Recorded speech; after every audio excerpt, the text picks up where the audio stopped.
بسم اللہ والصلاۃ والسلام علی رسول اللہ۔ قربانی میں عیبوں کو سمجھنے کے لیے ایک کلیہ آپ کے سامنے رکھ رہا ہوں، اور وہ یہ ہے کہ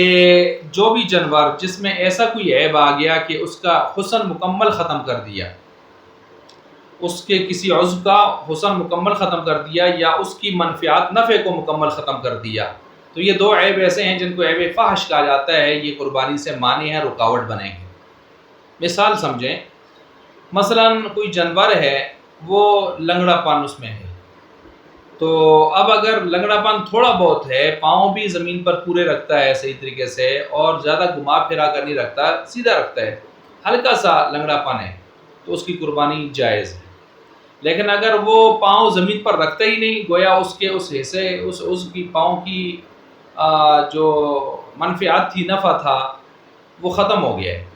یا رکھتا تو ہے لیکن بڑا گھما پھرا کے جول لگا کے وہ رکھتا ہے،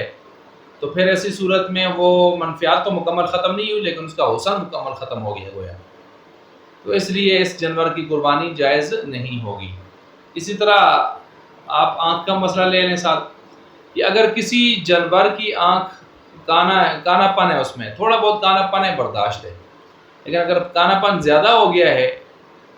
یہاں تک کہ وہ کانا پن بالکل واضح ہے، آنکھ پھری ہوئی ہے، تو اس کی قربانی جائز نہیں ہے، یا اس کی آنکھ مکمل بینائی چلی گئی ہے، تو گویا وہ اس کا منفعت ہی ختم ہو گئی ہے اس کی، تو ایسی صورت میں بھی قربانی اس کی جائز نہیں ہوگی۔ یہ تو میں نے کلیہ بیان کیا اور اس پر میں نے مثالیں دی ہیں۔ اب اس کے ساتھ ساتھ ہمیں جزوی اعتبار سے دیکھا جا سکتا ہے کہ جانور کے سینگ اگر سارے بھی ٹوٹ جائیں تو پھر بھی قربانی جائز ہے، دونوں سینگ بے شک سارے ٹوٹ جائیں، سینگوں کے ساتھ قربانی کا کوئی تعلق نہیں ہے۔ اس صورت میں ہے جب سینگ اتنے بنیاد سے یا جڑ سے ٹوٹے ہیں کہ نیچے گودا نظر آ رہا ہے یا اندر سر میں سوراخ بن گئے ہیں اور زخم بن گئے ہیں گہرے، تو پھر جائز نہیں ہے اس کی قربانی، وگر ناجائز ہے۔ اسی طرح جو ہے دانتوں کا مسئلہ، اگر جانور کے ایک نہیں کئی دانت بھی گر گئے ہیں لیکن کچھ اتنے تو ہیں، یا جانور کھانے میں کوئی فرق نہیں آ رہا اس کے، تو پھر بھی اس کی قربانی جائز رہے گی، چاہے جتنے دانت بھی گر جائیں، ٹوٹ جائیں، گر جائیں، جو مسئلہ بھی ہو۔ اسی طرح مسئلہ ہے اس کا دم، چکی، ناک، کان، اس طرح کے اس کی بینائی، اور چکی، دمبا وغیرہ کی اس طرح کی چیزیں، زبان، تو اس میں کیا کلیہ ہوگا؟ اس میں علماء فرماتے ہیں 1/2 کو دیکھا جائے گا، بعض کہتے ہیں 1/3 کو، بعض 1/4 کو، اور بعض 1/3 سے زائد کو دیکھتے ہیں، لیکن عام طور پر جو بات آتی ہے وہ 1/3 مشہور ہے، 1/3 مشہور ہے، اگرچہ زیادہ فتوے میں مشہور 1/2 ہے، اس میں وسعت زیادہ ہے، تو 1/3 تک بھی اگر یہ چیز 1/3 سے کم کٹی ہوئی ہے، یہ چیزیں جن کے میں نے نام لیے، تو اس کی قربانی جائز رہے گی، دم ہو، کان ہو، ناک ہو، کوئی بھی 1/3 سے کم کٹی ہوئی ہے تو جائز رہے گی قربانی، اور اگر 1/3 یا اس سے زائد ہے تو ایسی صورت میں اس کی قربانی جائز نہیں ہوگی۔ اچھا، بانجھ جانور جو بچے وغیرہ یعنی اس سے فارغ ہو جائے، بچے نہ دے، تو بانجھ جانور تو اس کی قربانی بھی جائز ہے، چاہے عمر کے اعتبار سے ہو یا فطرتاً ہو جیسے بھی، لیکن خصی جانور جو ہے اس کی قربانی افضل ہے۔ اسی طرح بہت خوبصورت اور فربہ تگڑا جانور ہو، اس کی قربانی افضل ہے، مادہ کی قربانی بھی افضل ہے، صحت مند جانور ہو اس کی قربانی افضل ہے۔ اسی طرح ایسا جانور جو چت کبرا سا ہو، سیاہی میں دیکھتا، کھاتا، چلتا ہو، یعنی جس کے منہ کے دائیں بائیں سیاہی سی ہو، یعنی چت کبرا سا ہو، ڈبڈبا سا ہو، اس کی قربانی افضل ہے، اور میں نے کہا مادہ کی قربانی بھی کیا ہے؟ افضل ہے۔ اور خسرا جانور جو ہے اس کی قربانی جائز نہیں ہے، کیونکہ اس کا گوشت جلدی پکتا نہیں ہے، اس میں گویا عیب موجود ہے۔ حاملہ پیٹ میں بچہ ہو تو امید والا، وہ ایسا جانور جو ہے اس کی قربانی کرنی نہیں چاہیے، اگرچہ جائز ہے، لیکن اگر کسی نے اس کی قربانی کر لی تو اس کے پیٹ سے جو بچہ نکلے گا اس کو بھی ساتھ ذبح کرنا ہوگا، اور اسی طرح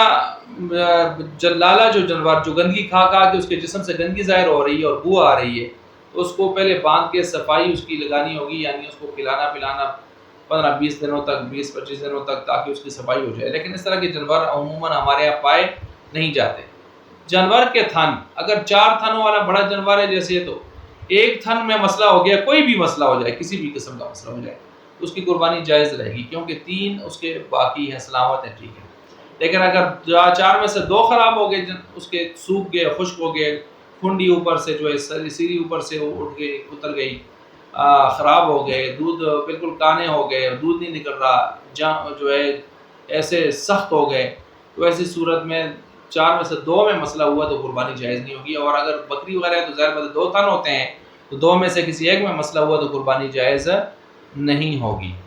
یہ پاگل جانور، مجنون، جس کا پاگل پنا بالکل ظاہر ہو، تو اس کی قربانی بھی جائز نہیں ہے۔ اسی طرح جو ہے جو جانور ذبح کرتے وقت اس میں عیب آ گیا، گراتے وقت اس میں عیب آ گیا، چاہے جتنا بڑا عیب بھی آئے تو اس کا اعتبار نہیں کیا جائے گا۔ ذبح کرتے وقت جو عیب ہے، جو عیب آ جائے اس کا اعتبار نہیں کیا جائے گا۔ اچھا، جمعے کی چکی کے نیچے جو چھوٹی سی دم ہوتی ہے وہ ساری بھی کٹ جائے تو قربانی پر اثر نہیں پڑتا، قربانی پھر بھی کیا ہے، جائز ہے۔ ایک خصیہ والا اگر جانور ہے تو ایک کپورے والا، اس کی قربانی بھی جائز ہے۔ جب خصی کی یعنی افضل ہے اور اس میں دونوں نہیں ہیں، تو جب ایک موجود ہے تو اس کی قربانی بھی جائز رہے گی، قربانی اس کی جائز ہوگی۔ اسی طرح جو جانور بہت بوڑھا ہو اس کی قربانی بھی جائز ہے، لیکن اگر اس ہڈیوں کا گودا ہی خشک ہو گیا، اتنا بوڑھا ہو گیا، یا خارشی جانور ہے اور خارش اس کی جلد سے اندر گویا پہنچ چکی ہے، سرایت کر چکی ہے، تو کمزور ہو گیا اندر سے، تو اس کی قربانی بھی جائز نہیں ہوگی۔ چھوٹی موٹی خارش، اس کا کوئی مسئلہ نہیں ہے، اس کی قربانی جائز ہوگی۔ اور اسی طرح جو ہے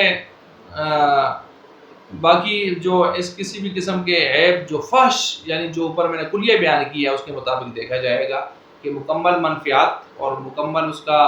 جو حسن وہ ختم کرنے والے نہ ہوں، تو چھوٹے موٹے عیبوں کا کوئی مسئلہ نہیں ہے، قربانی جائز رہے گی۔